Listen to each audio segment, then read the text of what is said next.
hasil nilai itu karena tanggung jawabnya. Berhasil atau tidak. Yang miskin masih banyak di sekitar kita. Bagikan parsel itu kepada orang gak bisa beli. Saudara lihat kalau mereka sudah bisa beli parsel. Apa yang mereka buat? Enggak dipakai. Apalagi dimakan juga kalau itu barang makanan. Kebanyakan mereka cuma pajang di ruang tamunya bukan? Pernah bukan ke rumah orang-orang tertentu yang dapat parsel banyak. Penuh ruang tamu. Dan namanya pun yang memberi enggak diambil. Dibiarin supaya orang tahu dari siapa. Inilah satu kejahatan dalam benak orang Kristen yang konsepnya tentang Tuhan. Hari ini kita harus tahu konsep. Kita baca ayat yang pertama. Untuk kita mengenal kebenaran ini. Hagai pasal pertama mulai ayat yang kelima. Ya, ayat yang kelima mulai. Oleh sebab itu, beginilah firman Yahweh semesta alam. Perhatikanlah keadaanmu. Singkat hanya firman-Nya. Perhatikanlah keadaanmu. Saudara, kalau kita tidak dipimpin Roh Kudus, maka kita tidak akan bisa mengerti sepotong firman ini. Perhatikanlah keadaanmu. Mengapa kita suruh memperhatikan keadaan kita? Karena seringkali dalam kehidupan kita sehari-hari, saudara, kita biasa memperhatikan keadaan orang lain. Ingat, inilah jeleknya manusia. Seulang, inilah jeleknya manusia. Kita melanggar firman Tuhan yang berkata, engkau jangan jadi hakim atas saudaramu. Ingat pesan Tuhan itu. Kita tidak boleh menjadi hakim atas saudara kita. Karena dia adalah hakim untuk kita semua. Dan dia mau kita tidak perhatikan orang lain. Tapi perhatikan keadaan kita. Periksa, introspeksi diri. Memeriksa ada apa dengan hidupku dan keluargaku ini. Ingat, kita masih pada konteks masukkan diri kita ke dalam konsep Tuhan. Bukan kita masukkan Tuhan dalam konsep diri kita. Ayat 6. Ini keadaan kita yang hancur. Kamu menabur banyak, tetapi membawa pulang hasil sedikit. Kamu makan, tapi tidak sampai kenyang. Kamu minum, tapi tidak sampai puas.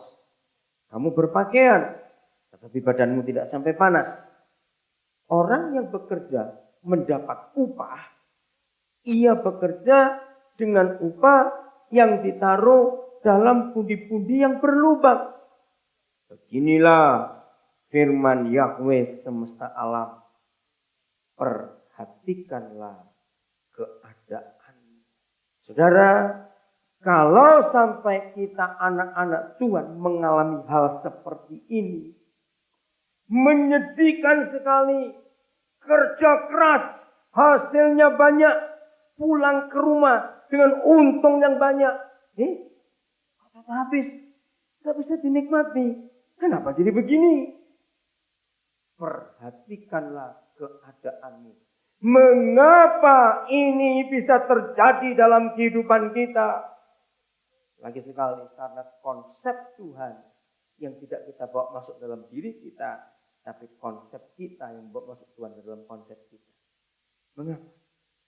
Saudara beri tanda Hagai pasal 1 ini, nanti kita akan kembali lagi. Hari ini kita akan melihat, mungkin saudara akan kaget kalau saya berkata begini. Ternyata Ayub itu punya dosa. Ya, kaget bukan kalau Ayub punya dosa? Karena sampai hari ini semua orang percaya Ayub tidak punya dosa. Memang di pasal 1 disebutkan betapa Ayub itu orang yang luar biasa. Saleh, tak bercacat, hidup benar di hadapan Tuhan. Hebat sekali. Tapi mengapa Ayub mengalami teguran Tuhan di Hagai 1? Dalam sekejap, orang yang paling kaya di benua timur. Bukan cuma satu negara, satu benua disebut. Ayub itu orang paling kaya satu benua. Hebat sekali, nggak ada konglomerat hebat Ayub. Tapi habis dalam sehari kekayaan. anak-anaknya mati seketika 10 orang. Saya nggak bisa bayangkan. Anak kita meninggal satu, jadi kita sudah pingsan. Ini 10 anak mati sekali. Sampai hari ini orang Kristen masih takut kalau baca kitab Ayub. Jangan nanti kena aku. Betul gak usah baca. Aku takut. Saya beritahu saudara-saudara nggak perlu takut mulai hari ini. Kalau saudara hidup benar di hadapan Tuhan. Ternyata ini kesalahan Ayub. Dia tidak membawa dirinya dalam dimensi Tuhan. Tapi dia masukkan Tuhan dalam dimensinya, dalam konsep. Ayub pasal 22. Mulai ayat yang keempat. Lihat pertanyaan teman-teman Ayub ini, saudara. Hari itu Elifas yang datang untuk ngajak bicara. Nah, Elifas menyampaikan teguran ini kepada Ayub. Saudara, Ayub 22, mulai ayat 4. Sebelum Mazmur, itu kitab Ayub. Sebelum Mazmur. 22 ayat yang keempat. Apakah karena takutmu akan Tuhan, maka kalau saya pakai bahasa sehari-hari, maka engkau mengalami semuanya ini dan engkau dibawa ke pengadilan? Memang ngeri penderitaan Ayub, saudara. Kok bisa seperti itu? Apakah karena kamu takut Tuhan? Terus bukan jawabannya. Ayat 5. Bukankah kejahatanmu besar dan kesalahanmu tidak berkesudahan? Kaget saya pertama kali membaca kisah ini. Oh, jadi Ayub itu salah di hadapan Tuhan. Maka Tuhan izinkan setan mengganggu. Karena kesalahan itu. Dalam nama Yesus. Kita sudah doa dari awal tadi, saudara. Mulai tanggal 2 Juli 2006 ini.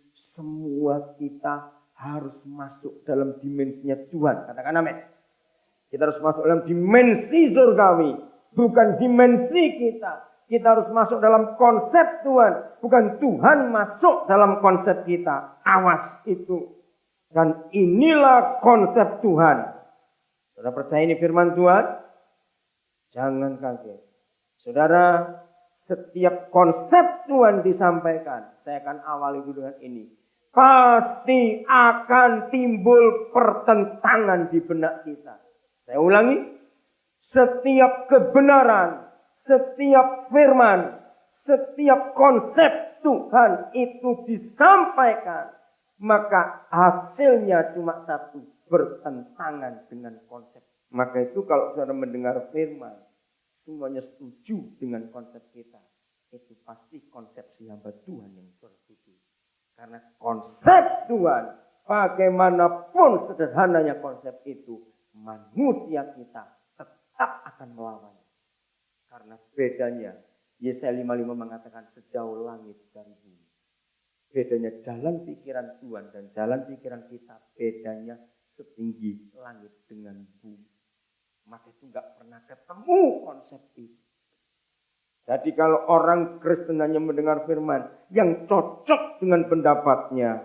Maka itu bukan firman Tuhan. Tapi itu khotbah si pendeta itu saja.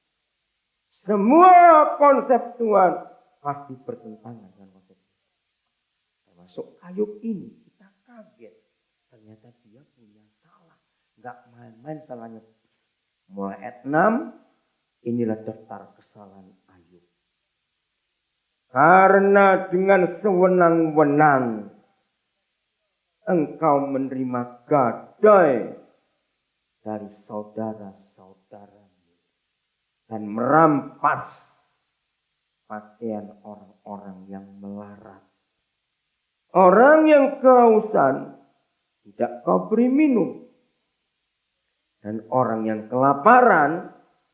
Tidak kau beri makan. Tetapi orang yang kuat. Dialah yang memiliki tanah. Dan orang yang disegani. Dialah yang